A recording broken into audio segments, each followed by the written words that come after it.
আশ্বিন মাসে বাপের বাড়ি আসেন ভগবতী।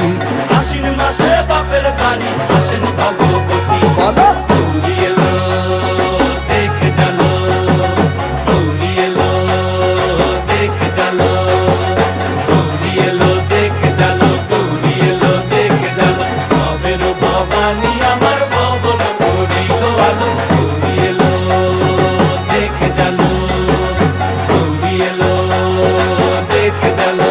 ও দেখি সিংহের উপর উইঠা চুরি, অসুরের টিকি ধরি গলায় দিছে সাপ জড়াইয়া বুকে মারছে খুঁচা। কি